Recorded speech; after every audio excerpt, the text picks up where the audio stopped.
Hello everyone, and thank you for attending today's webinar, Optimizing Density Measurements with the Advanced Capabilities of the AccuPyc. My name is Jeff Kenvin, and I'm the Vice President of Science at Micromeritics and the moderator for this webinar. Before we begin, we wanted to cover a few housekeeping items. At the bottom of your screen are multiple engagement tools you can use. You may expand your slide area or maximize it to full screen by clicking on the arrows in the top right corner.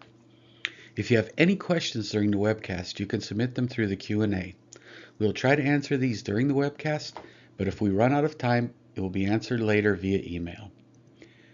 Additional materials are available in the resource list. We encourage you to download any resources or links that you may find useful.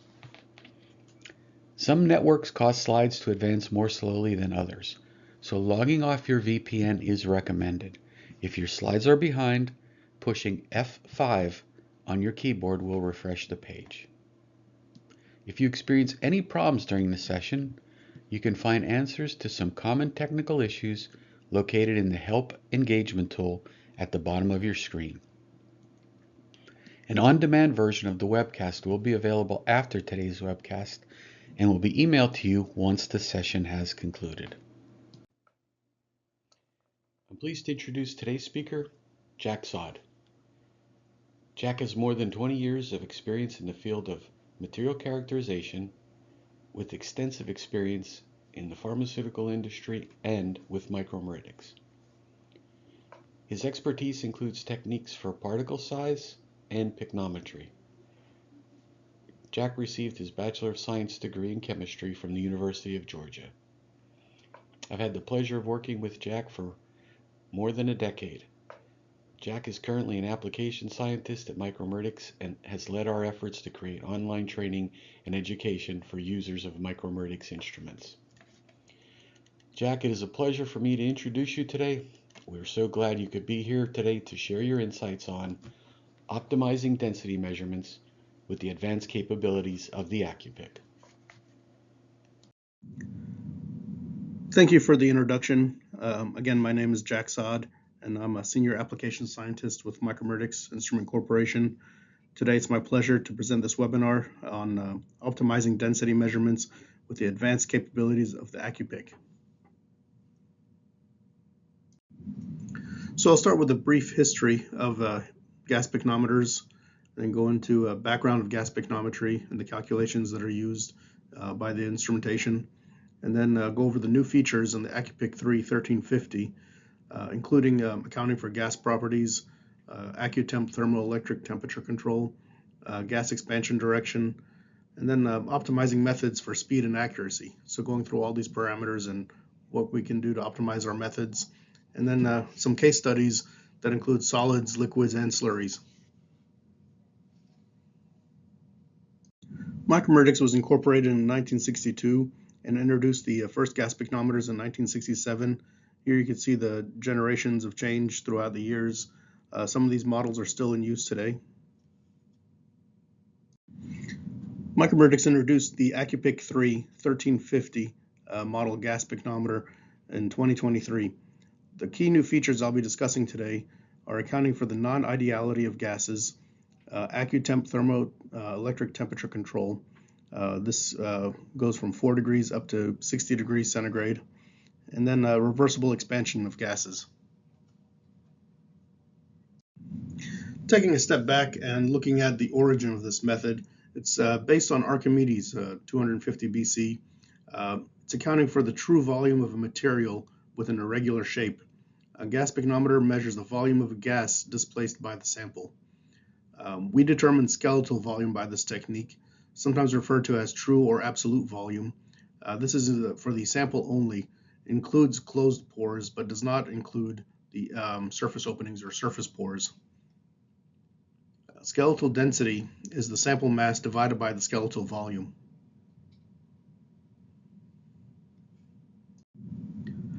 So here are the calculations for traditional gas pycnometry, where we see the ideal gas law and then its variant, Boyle's law, P1 V1 equals P2 V2, and then the calculation for density, mass divided by volume.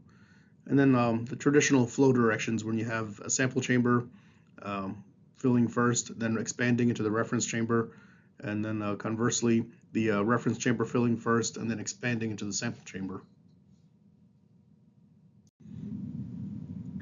Taking a closer look at the ideal gas law, PV equals nRT, if we focus on the gas constant and the gas pressure, we can make some improvements to the measurements.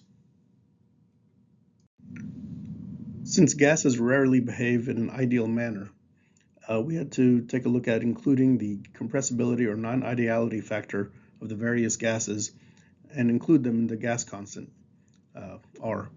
Here you see the gases listed in the software: helium, nitrogen, argon, air, SF6, and CO2. The benefit of including the non-ideality factor reduces the number of calibrations, as well as allowing easy switching between gases without the need for recalibration. In order to make this measurement, we had to do some improvements on the accounting of the gases, so we had to use absolute pressure transducers. This allows for improved accuracy of the pressure measurement as well. So we discussed the gas pressure and gas constant. Now we can talk about temperature, T. In literature, density is typically reported at temperatures of 15 degrees C, 20 degrees C, and 25 degrees C. With the new AccuTemp temperature control, we can now set the temperature as low as 4 degrees C and as high as 60 degrees C with great stability. Here you can see on this plot over a period of 10 hours, and the temperature has not changed from 20 degrees by very much. In order to take advantage of this and account for this, we've also included in the software the coefficient of thermal expansion for the system, for the sample chambers and reference chambers, sample cups, as well as the calibration references.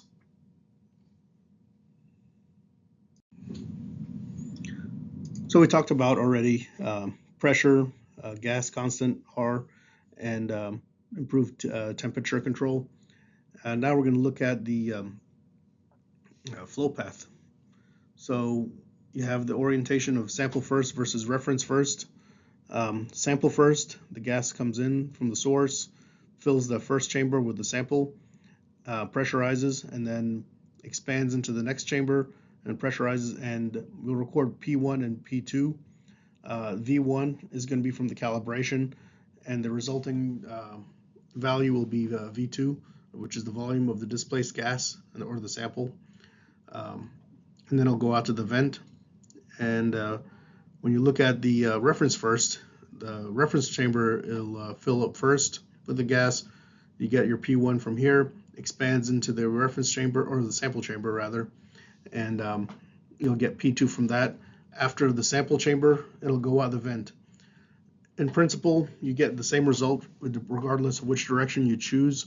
However, I'll make some recommendations on the next slide on which one you should consider based on the circumstances of your sample and your material.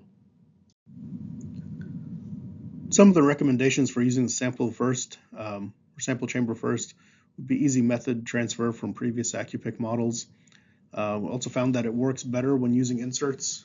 If you're using something to reduce the volume of the sample chamber, like an insert, especially when you're using small cups, it creates a larger pressure difference when you're expanding or during expansion into the reference chamber. So that bigger pressure drop helps improve the standard deviation from cycle to cycle.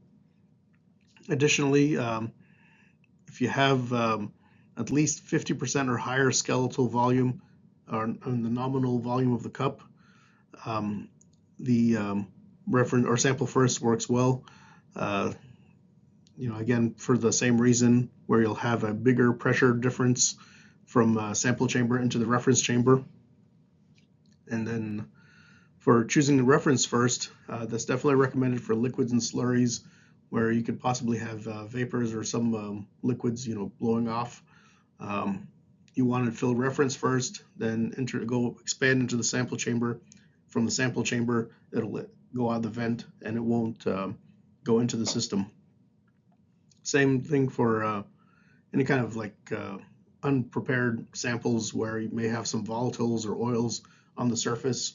You don't want them contaminating the system, so you'll fill sample or reference first, and then expand into the sample chamber where the sample is, and then anything that comes off of the sample will just go out the vent.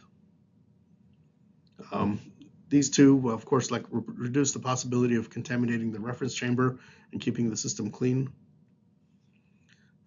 Also, if you have very small amounts of skeletal volume, less than 50% typically, we usually recommend about 10% skeletal volume be present. But if you're down below 50%, if you have a very large bulk volume but a very small skeletal volume, like a really light fluffy sample, reference first seems to behave better, and you get, again, lower standard deviations for the density and the volume measurement. So when we're optimizing parameters, one of the things that we'll look for is what is an appropriate number of purges or cycles. A purge is simply removing atmospheric air from the chamber after the chamber has been opened and closed. A cycle is just an actual measurement of the volume of the sample. So to get an idea of where to start with purges, we'll put the sample in there. In this case, it's some glass beads, and we'll do 0 purges and 40 cycles. So when we look at the results plotted for the volume, we can see a big change in the first cycle to the second cycle, and then it slowly starts to stabilize over time. That first initial point is because there's a lot of atmospheric pressure, or I'm sorry, atmospheric air and moisture and whatever gases in the environment inside the chamber from just opening and closing the lid. Once it's closed, and of course it continues to purge, you'll see that around 10 cycles, it looks like it's getting pretty stable. And then if you look at a little bit further, it's really stable by about 20 cycles. So for this sample, using reference first analysis, 10 cycles or 20 cycles, either one of those would be appropriate for the measurement. So then you can set your purges to 10 purges or 10 cycles. I'm sorry, 10 purges or 20 purges. That should be sufficient to completely purge out any atmospheric moisture or air out of the chamber and begin your analysis.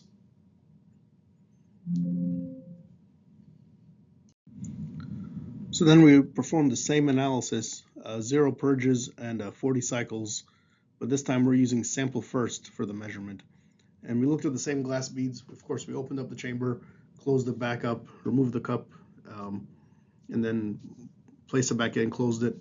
So there is atmospheric pressure in the air and moisture in the sample. When we did the purges, we see the first purge or first cycle has a very low volume, and then it stabilizes over time. So we look at 10 cycles, and then we look at 20 cycles. So it looks like it's a little bit more stable after 20 cycles. So if we're going to do a sample first measurement, we would probably set the number of purges to 20 purges. 10 purges looks like it was still kind of shifting. So 20 purges would be enough at using sample first analysis. Based on the 40 cycle test that we did reference first and sample first, we set up our method now as running the same glass spheres, but with a reference chamber first, 10 purges, and 5 cycles, because we're also looking for time. Here's the 5 cycles and the plot. And again, looking at the time, so the first cycle was completed at about 8 minutes, just after 8 minutes. That means that everything before that was the purges, and then the last cycle was measured around 13 minutes.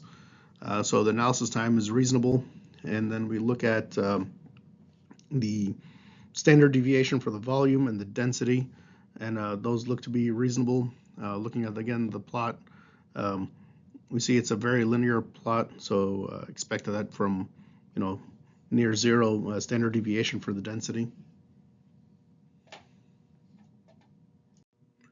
When we're optimizing the parameters for temperature, it's important to note that if you're going below 15 degrees centigrade, you need to use dry air purge to purge the outside of the chamber of moisture from the air in order to not have condensation build. The flow rate should be about 150 to 200 standard cubic centimeters.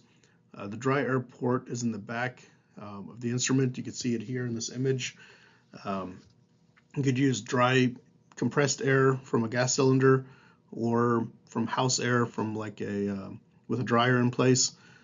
It's also possible to use nitrogen or some other compressed gas as long as it's dry. You want to make sure that there's no condensation building up on the outside of the chamber inside the instrument when you're going to those lower temperatures. It'll also depend, of course, on the humidity in the room. One of the other things to consider is giving your material or sample cups ample time to equilibrate to those temperatures. So if you're placing a sample cup inside the instrument with sample in it, the instrument's been preconditioned for maybe 40 degrees, 50 degrees. You want to make sure that the sample itself is also at 40 degrees or 50 degrees. So you give it enough time to stabilize and equilibrate at those temperatures. Same if you're going down to like 10 degrees or 4 degrees, give the sample and the sample cup enough time to stabilize. If you're also checking the calibration or verifying the instrument at those temperatures, give the calibration references ample time to also stabilize and equilibrate at those temperatures. Additional tips when you're modifying the temperature: determine the mass of the sample at room temperature and allow it to cool or heat inside the instrument. Now you may lose some mass, especially if you're heating up.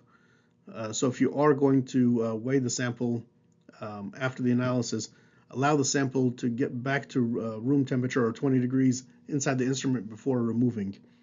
If you remove it while it's cold or like below ambient, it's possible that condensation will immediately build up on the sample cup and the sample, and your mass will be increasing slowly as water builds on the surface. Same if you're going to have the sample really warm, like if it's at 40 or 50 degrees, maybe 60 degrees, and the cup is really warm. If you take it out and place it on a balance, you may cause air convection on the balance where the weight will be inaccurate and kind of shifting around and not stabilizing very easily. Moving on to look at some more interesting data and some case studies, we decided to go with the basics and started looking at something as simple as water. We analyzed water using reference chamber first, did 20 purges, 10 cycles, and pressure stabilization using rate and equilibration rate at 0.005 psig per minute. And we looked at the water density at temperatures of 4 degrees C and at 20 degrees C. So we looked first at the water data at 4 degrees C. We can see here, first of all, the temperature is very stable. It's right around 4 degrees, very little deviation. The density of water on this one analysis, one sample, resulted in a density of 0.9990 grams per cubic centimeter. The plot density versus cycle is very linear. So we performed this test on 3 different aliquots of water. You can see the masses of each aliquot. The density at 4 degrees was plotted here. You have 0.9990, 0.9987, 0.9989. Again, the temperature also is very stable, 3.9999, and standard deviation of 10 cycles at each one of those is 0.001. So that's 10 cycles on the first sample, 10 cycles on the second sample, 10 cycles on the third sample, all standard deviations close to 0 on the temperature. And below you see the plot again of the density versus sample. It's important to note also that the density of water at 4 degrees C, according to the USGS, is about 0.999395 grams per cubic centimeter, and the difference with what we observed with the AccuPyc is in the 4th decimal place. Now looking water at 20 degrees C, we can see the data here. Again, temperature is very stable at 20 degrees with very little deviation. The water density for this sample is about 0.9972 grams per cubic centimeter. The plot across the different cycles is very flat. Looking at 3 aliquots of water, you see the different masses. We analyzed again 10 cycles on each of these. The temperature is very stable across the analysis. Standard deviation was near zero. The densities, of course, are a little bit lower than what they were at 4 degrees, which is what is expected. We got 0.9972, 0.9975, 0.9976. You can see the plot where everything kind of agrees with each other. So given that it's morning at the time of this webinar in the US, or maybe afternoon in Europe, it's always time for coffee. So we decided to look at coffee beans and analyze them in a similar manner that we did with the water. But this time we're going to look at 4 degrees C, 20 degrees C, and 60 degrees C. These are the results for the coffee beans. This is a medium roast sample at 4 degrees. You can see the temperature here, again, very stable at 4 degrees. We have the density calculated. The plot looks very linear. The standard deviation is very low. The medium roast was then analyzed at 20 degrees C. And again, temperature is very stable at 20 degrees. The only difference is in the 3rd decimal place. We have the volume and density. The density has a standard deviation of 0. The plot looks very flat. So then we took the medium roast and took it up to 60 degrees. Again, temperature is very stable. You see here at 60 degrees. Standard deviation for the volume and density are low. Density was near 0. The plot looks mostly flat. You can see like a little bit of shape in it, but for the most part it was repeatable. This is now a different sample. It's a light roast coffee beans, and again, looked at it at 4 degrees C. Temperature is very stable.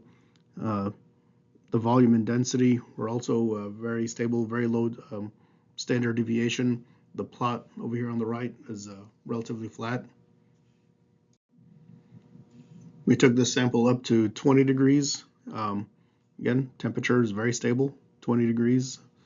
The density and volume had very low standard deviations. The plot over here on the right looks very flat, which is what we expect. We took this light roast sample up to 60 degrees. Here you can see the temperature is stable, 60 degrees centigrade. The density standard deviation is very low. The plot looks very flat. We had a little bit more variability in the standard deviation of the volume. That may be due to maybe something coming off the surface of the coffee beans for the light roast. So here we see the data from all the different analyses that we performed on the medium roast and the light roast at 4 degrees, 20 degrees, and 60 degrees. We see the very low standard deviations with the temperature. So the temperature was very stable at all the different analyses. And again, each one of these is at 10 cycles, so 10 measurements, and the standard deviation of the temperature is very small. The standard deviation of the density is also very small. We can look at trends in materials at these different temperatures. In this case of the coffee beans, we see that both increase in density at the 60 degrees, so and lower temperatures that were about the same, kind of flat. So we can make different observations, different analyses, different understandings of our material based on the temperature now. I'm not too much of a fan of creamer. However, given that we're talking about water and coffee, we might as well make measurements on liquid creamer as well.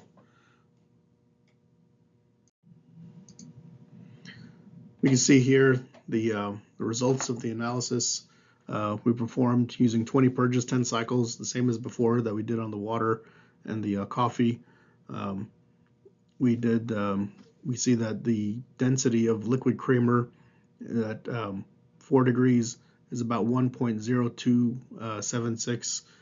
It decreased when you got to 20 degrees to 1.0214.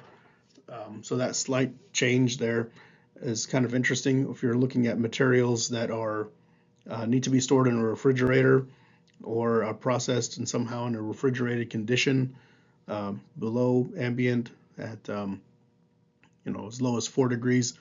It gives us an idea of how those materials behave at those temperatures given their volume and their density. Sticking to the theme of energy in the morning or afternoon, depending on where you're at, discussing coffee earlier, we decided to take a look at batteries.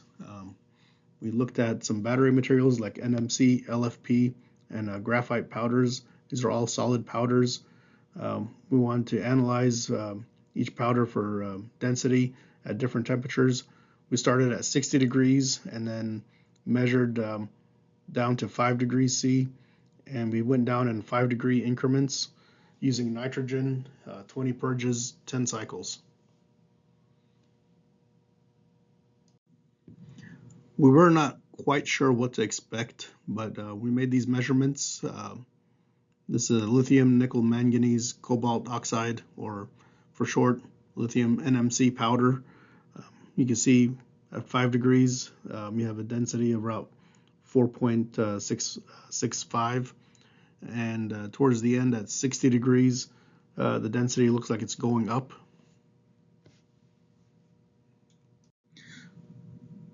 This sample of lithium iron phosphate showed a different type of trend. The density was really high at 5 degrees and looks like it dropped when you get all the way down to 60 degrees. You see here that's called compacted LFP.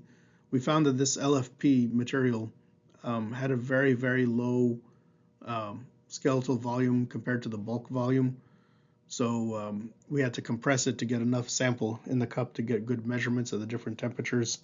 But yeah, you can see here how the plot looks over temperature. From 20 degrees up to 60, it looks mostly flat, but you see some differences when you go to lower temperatures.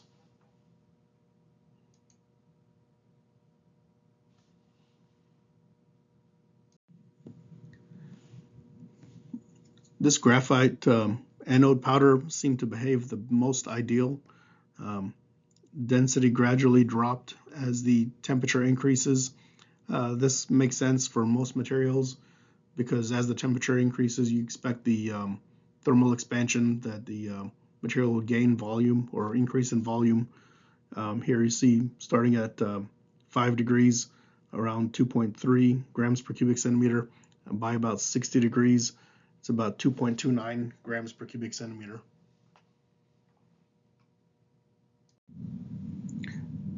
The initial testing of the battery materials was more for feasibility.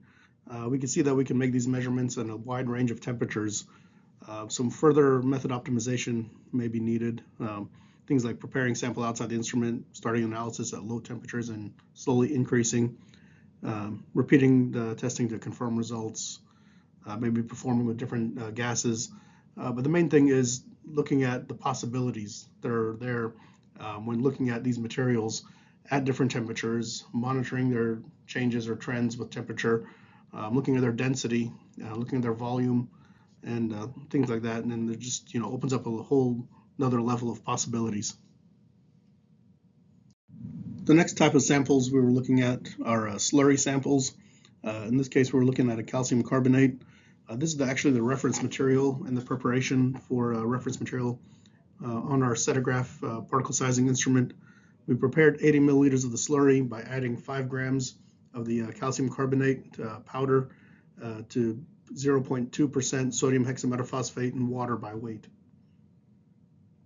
The gas for the analysis on the AccuPyc was nitrogen for the liquid and slurry, and we used helium for the solids. Temperature, we set it to 12 degrees C and 20 degrees C. And then we use the standard purges, the 20 purges, 10 cycles, same as the previous analyses. We started with the calcium carbonate powder. We see that the analyzed with helium, 10 cycles. You have the standard deviation. The density at 20 degrees is about 2.70. At 12 degrees is 2.69. The plot of the different cycles is very flat at 20 degrees and at 12 degrees.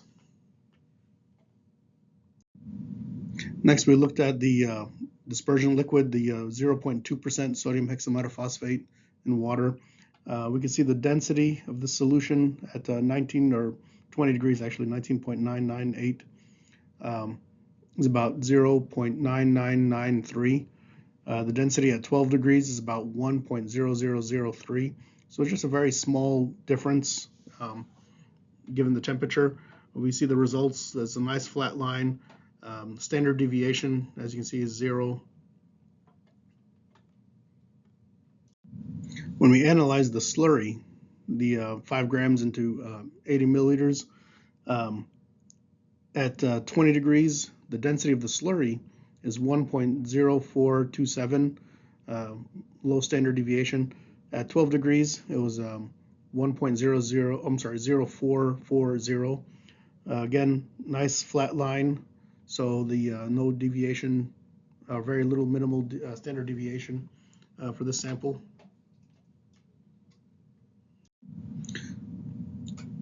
So what's interesting with this data and the slurry is that we can take the density of the liquid, the density of the solid, and the density of the slurry, and we can use the microactive software to calculate the percent solids. So we can see in this plot or this table, the percent solids calculated by mass at 20 degrees and at 12 degrees. And we can compare that to the actual percent solids based on mass using the balance when we prepared the sample. We can see that there's like a little bit of a small difference, about 0.2%. The reason being is that when we were preparing the sample, we had to sonicate the slurry for 5 minutes under an ultrasonic probe at 100 watts to help disperse the sample and remove the any surface air bubbles or anything on the surface of the particles. And since these particles are really small, it required a lot of probing. And this generates heat and may cause some of the water to evaporate. So if you have a little bit less water, you end up with a slightly higher percent solids, which is what we see here, the difference between 6.4 and 6.6.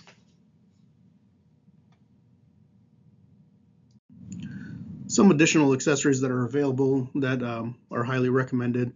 If you're using light powders or light fluffy materials, these fritted caps with a cup work well. They also help to minimize spills if you're working with liquids and slurries. There is an O-ring around the cap so that it helps to create a seal. As you can see in this 100 cc cup, the frit has a relatively small pore size, so the gas freely moves in and out of the cup, but the liquids and solids take a little bit longer time to come out. Also, the use of inserts to reduce the volume. If you're performing analyses and you have a small amount of sample, reducing the volume in the sample chamber helps to improve the accuracy.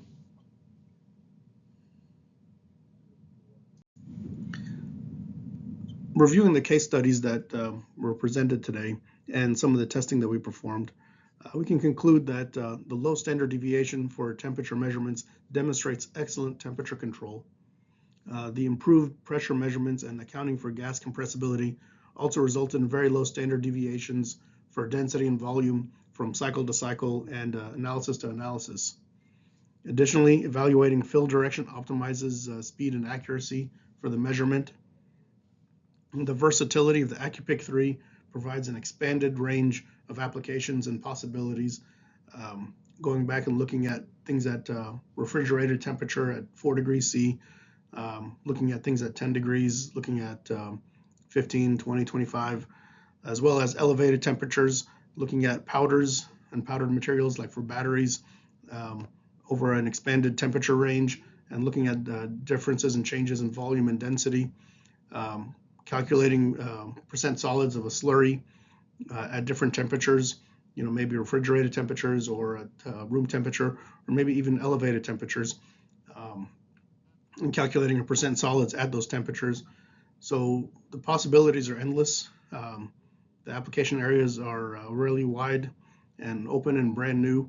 We're really excited to see what else we can understand about materials and get an advanced knowledge of how our materials behave at different conditions. With that, I sincerely thank you for your attention today and for attending this webinar. I hope you found it very informative.